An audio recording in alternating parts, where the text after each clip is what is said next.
Hi, if you are a lover of Barbie movies or ballet, then this video is the right for you. I'm talking here about the secrets of Barbie Swan Lake, because it is not only, in my opinion, the best Barbie movie, but also the best adaptation of the ballet Swan Lake. Swan Lake is the most famous ballet. The music is written by Peter Tchaikovsky. The story is based not on a certain fairy tale, but that tales are famous around the whole world. But Barbie of Swan Lake is actually based on the real ballet story, and it is very, very faithful to the original. Tchaikovsky couldn't wish for any other adaptation. Swan Lake was first performed in 1877, and it was not as much successful.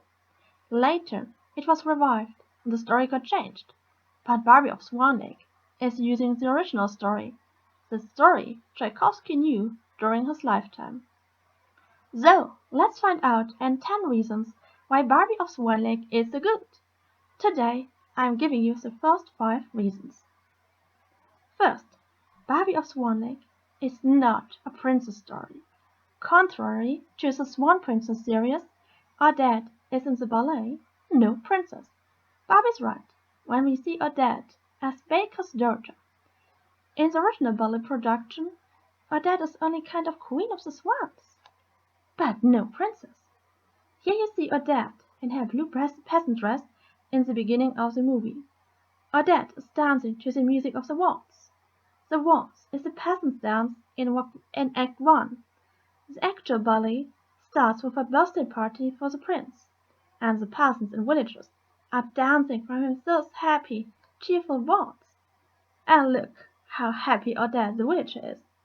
So, it is very creative that Odette is dancing as villager the waltz. There are only rare productions with Act 1 with Odette's backstory. Little fun fact. In the ballet, the prince is called Siegfried.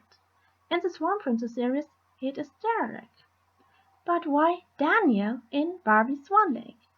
Daniel is in fact a medieval name. In Wiley's book, Tchaikovsky's Ballets, I have not only read the original libretto, but Swan Lake could be also inspired by Fairy Lake, Le Lac des Fées, by Daniel Auber. Another reason why I am thinking that this book was actually read by the Barbie team. Well, and then we're coming to the crown. Perhaps you remember that from the ballet, the Swan Queen's crown. In Barbie Swan Lake, Odette gets a crown from the Fairy Queen.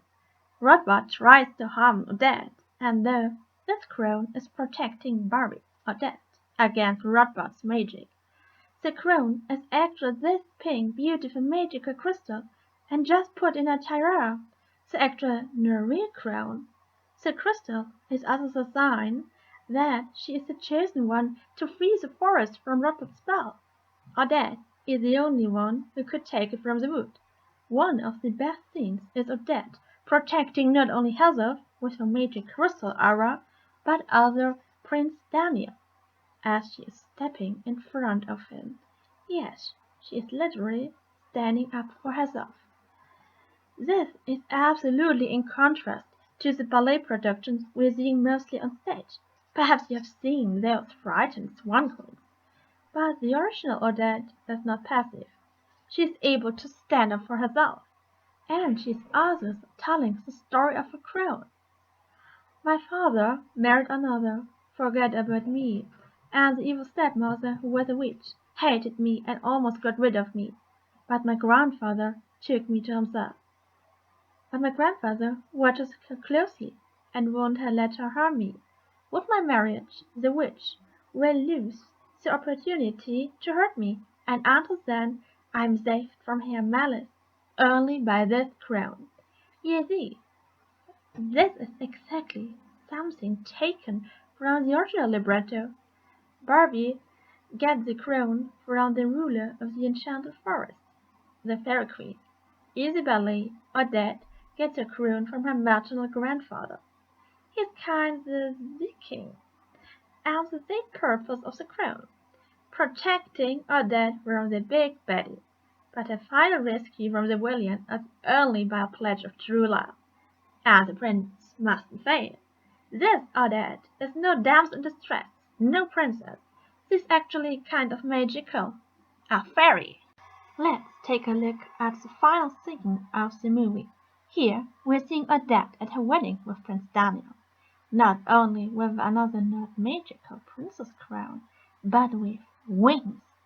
Also in merchandise, Odette wears those wings, but this is no fake decoration, as row of azure peacock feathers, and perhaps you also remember the movie theme song, Wings. Swans use naturally wings, and so do fairies. Let's take a look at the original libretto. Here's the role for Pelagia, well, as known as Paulina Karpakova. Odette is described as good fairy. Later, Odette tells the prince that her mother was a good fairy. Her father seems to be a mere human. Remember, also Barbie dead has only a father, and her mother is also dead. Now, there are fairies in Swan Lake. There's the fairy queen, and there are those little fairies. This is one of my favorite shots. The fairy queen and the unicorn Lila. The purple, green, romantic colors. Remember, it is an enchanted forest, a magical forest. It is in danger. The fairies are living here. Also, they have to keep the animal shape nicely, apart from Lila. And also, in the original libretto, the other girls are no enchanted court, no enchanted princesses. They are fairies. They are also threatened by the big baddie, but they were already living in the forest, and Odette is the one who went to this magical place. Another fun theory. Both Lila and Fairy Queen have a purple theme color. Even the name Lila could be a reference to the Lilac Fairy from the Sleeping Beauty ballet, another ballet by Tchaikovsky. The ballet Barbie never made, oh, a lot to make. And sometimes I think I would imagine the good wise Lilac Fairy just like the Fairy Queen of Swan Lake.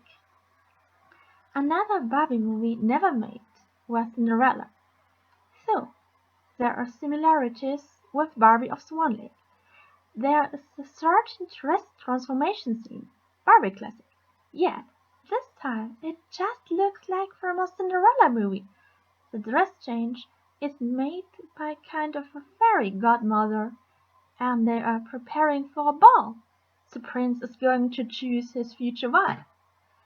Well, that sounds a lot of Cinderella. Actually, Swan Lake itself has a big connection to Cinderella. In the original ballet, Odette has an evil stepmother. Rodbert is an adjunct for the witch, and a scene instead of fair on stage. And Tchaikovsky wanted to compose the music for Cinderella ballet in 7 years before Swan Lake, but he was not chosen by the ballet theatre in Moscow, and it was done by another composer instead. Cinderella would have been Tchaikovsky's first ballet. So it is likely he put some ideas from Cinderella into Swan Lake. And curiously, Tchaikovsky also had lost his own mother and got a stepmother, just like Cinderella. So those are my first reasons why Tchaikovsky would love Barbie Swan Lake. I hope that you see now how brilliant the movie is. In the next video, I will take another close look why Barbie of Swan Lake is so brilliant. If you would like, comment or subscribe, just do it. I'm happy about all.